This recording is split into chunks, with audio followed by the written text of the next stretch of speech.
Hello friends, आपल्या सर्वांची आवडती मालिका वचन दिले तू मला या मालिकेच्या आजच्या शनिवार 4 एप्रिलच्या एपिसोडमध्ये एकानंतर एक जबरदस्त ट्विस्ट आले आहेत.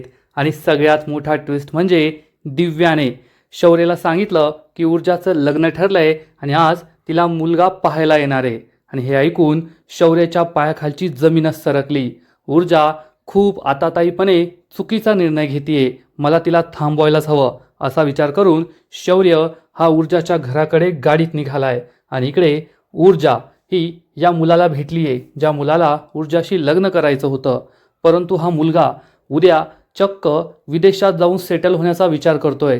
त्याचं संपूर्ण कुटुंबच विदेशात जाणार आहे, त्यामुळे ऊर्जाला सुद्धा त्यांच्याबरोबर जावं लागणार आहे, आपली प्रॅक्टिस सोडावी लागणार आहे. पण शौर्यपासून दूर जायचं म्हणून ऊर्जा यासाठी सुद्धा तयार झाली आहे. पण शौर्य हा ऐनवेळेस तेथे पोहोचला आणि या सगळ्यांना सांगितलं की तुम्ही ऊर्जाशी लग्न करू नका. ऊर्जा तिच्या मनाविरुद्ध हे लग्न करतीये, तिचं माझ्यावर प्रेम आहे. म्हणजे शौर्यने हे लग्न मोडण्याचा निर्णय घेतला आहे. त्यामुळे ऊर्जा आणि पूर्वा त्याच्यावर खूप चिडलेत. मग आता पुढे काय होईल हे पाहणं खूप इंटरेस्टिंग असणार आहे. तर फ्रेंड्स, हे सगळं नेमकं घडलं तरी कसं हे जाणून घेण्यासाठी हा व्हिडिओ शेवटपर्यंत नक्की पहा. आजच्या एपिसोडच्या सुरुवातीलाच शौर्यला ऊर्जाने कॉल केलेला असतो, त्यामुळे शौर्य खूप खुश असतो आणि म्हणतो, ऊर्जा, माझा तर विश्वासच बसत नाहीये, तू मला कॉल केलाय, बोल ना कशासाठी कॉल केला होता. तर ऊर्जा म्हणते, शौर्य, मला तुला भेटायचंय. हे ऐकून तर शौर्यला आकाशच ठेंगणं होतं. तो खूप खुश होतो. ऊर्जा, तुला मला भेटायचंय, माझा तर विश्वासच बसत नाहीये, सांग ना लगेच भेटायचं का, येतो मी लगेच. तर ऊर्जा म्हणते, नाही नाही, मी तुला नंतर कॉल करेल, मला एक खूप महत्त्वाचं बोलायचं आहे. असं म्हणून ऊर्जा फोन कट करते. शौर्यला खूप आनंद होतो की ऊर्जा चक्क मला भेटायला बोलवलं आहे. आणि इकडे पद्मा ही आपल्या प्लॅनप्रमाणे काम करत असते.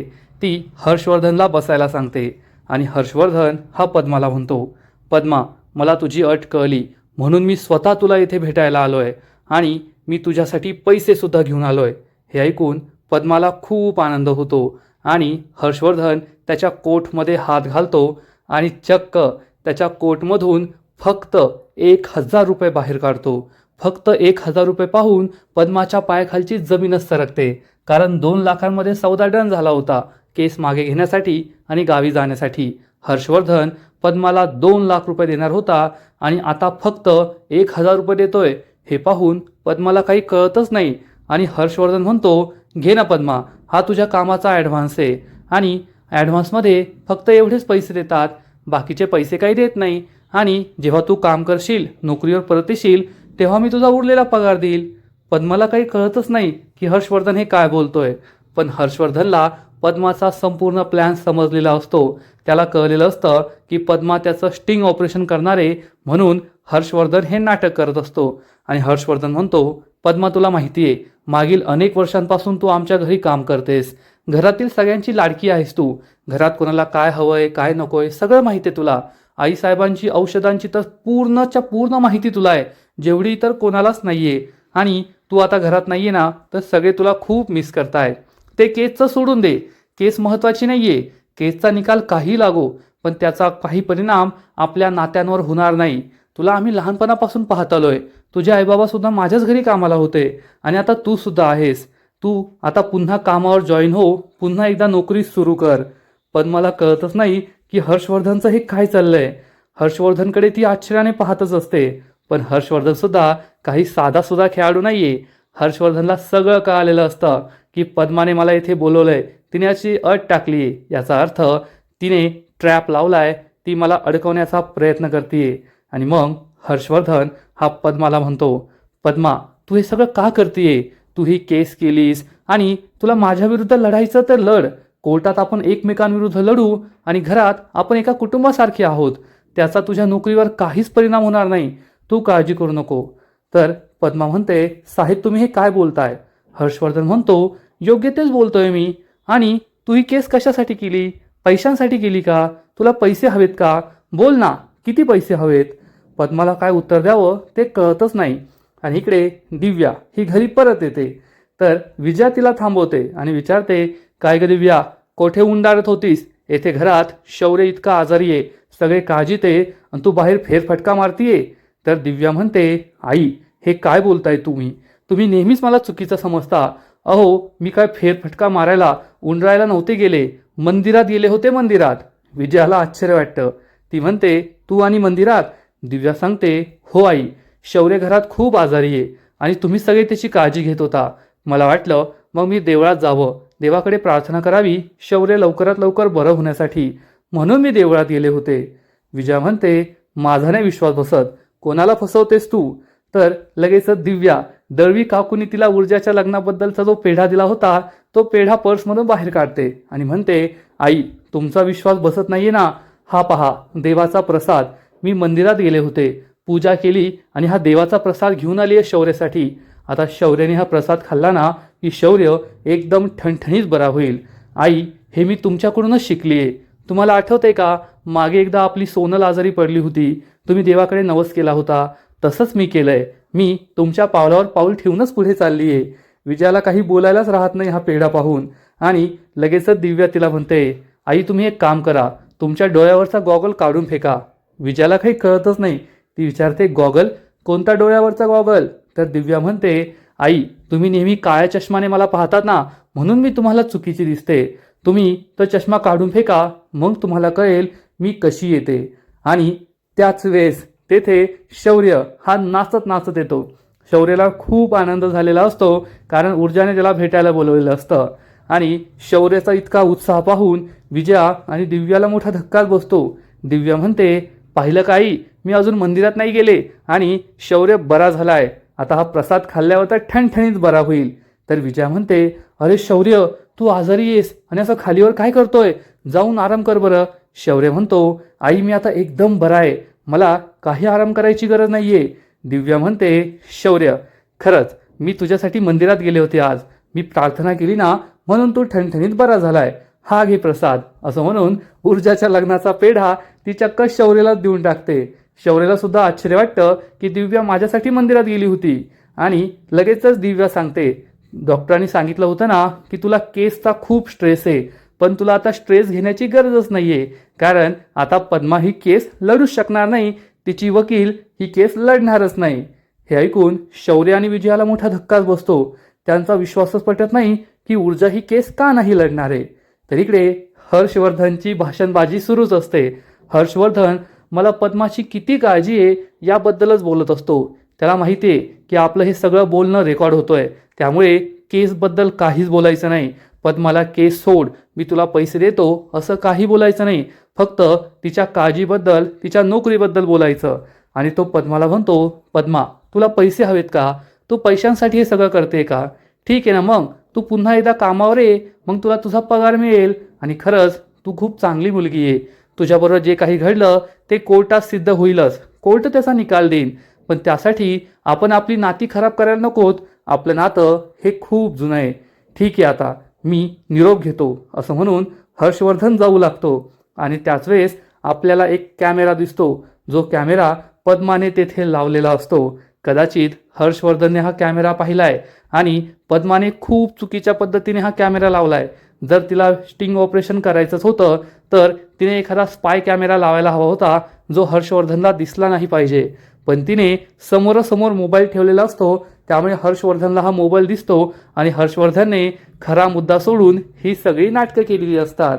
हर्षवर्धन तेथून निघून जातो. पद्माला जबर धक्काच बसतो. हे सगळं काय झालं हे पद्माला कळतच नाही. इकडे शौर्य दिव्याला ऊर्जाबद्दल विचारायचंय म्हणून विजयाला म्हणतो, आई मला तुझ्या हातचं काहीतरी खाण्याची इच्छा होतीये, तू बनव ना. विजया खुश होऊन किचनमध्ये काहीतरी बनवायला जाते. दिव्या सुद्धा जाऊ लागते, तर शौर्य तिला थांबवतो आणि विचारतो, तू असं का म्हणत होतीस की ऊर्जा केस लढू शकणार नाहीये? तर दिव्या म्हणते, अरे इतकी मोठी केस लढायची, मग फुल फोकस हवा ना. तर शौर्य म्हणतो, आहेच तिचा फुल फोकस. दिव्या म्हणते, अरे आता आहे पण नंतर नसेल. शौर्यला काही कळतच नाही. शौर्य विचारतो, पण का नसेल?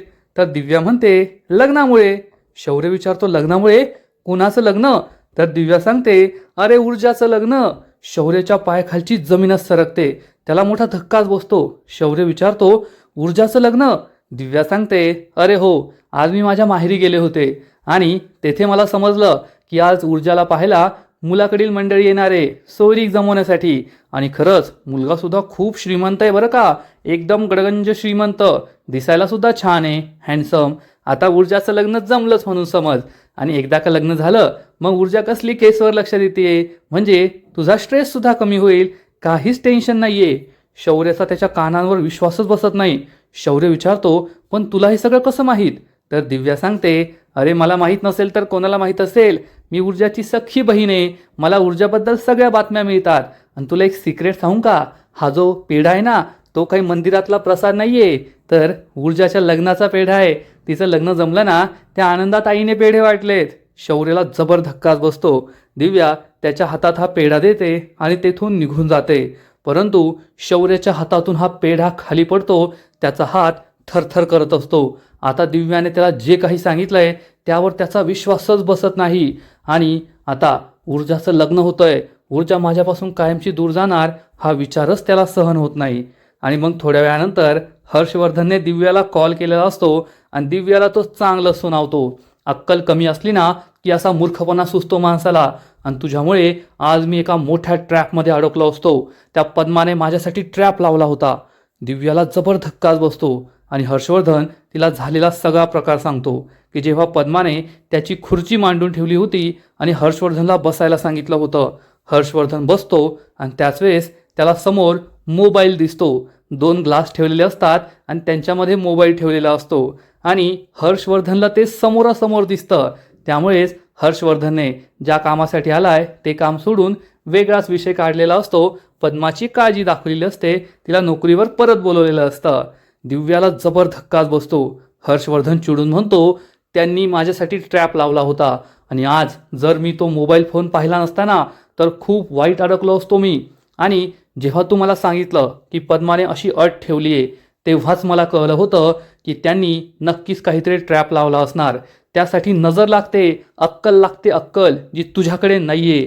दिव्याला खूप राग येतो. हर्षवर्धन चिडून म्हणतो, यानंतर असा मूर्खपणा करायचा नाही. आणि त्या पद्माने ट्रॅप लावलाय याचा अर्थ ती केस सुद्धा मागे घेणार नाहीये.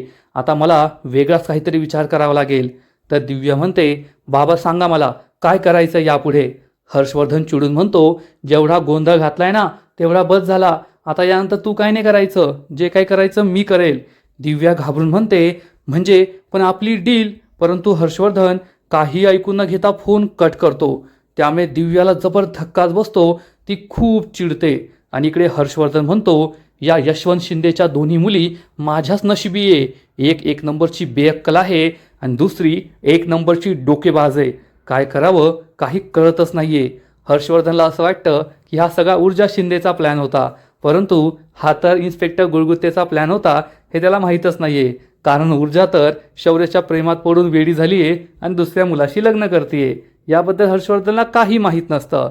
आणि इकडे त्याचा मुलगा शौर्य हा आपल्या रूममध्ये येतो आणि जोर जोरात ओरडू लागतो, अरे ऊर्जा हे काय करतेस तू मला फोन करून भेटायला बोलवलं आणि लग्न करतेयस, मग काय मला लग्नासाठी बोलवतेस का? ऊर्जा तू असं का करतेयस, असा निर्णय तू का घेतला? मला तर काही कळतच नाहीये या ऊर्जाचं काय चाललंय. ऊर्जा तू जे काही करतेस ना ते खूप चुकीचं आहे. असा मूर्खपणाचा निर्णय घेऊ नको. मला माहिती आहे तुला तुझं करिअर महत्त्वाचं आहे, ही केस महत्त्वाची आहे, पण फक्त तुझा माझ्यावर राग आहे आणि हा राग काढण्यासाठीच तू हे सगळं करतेय.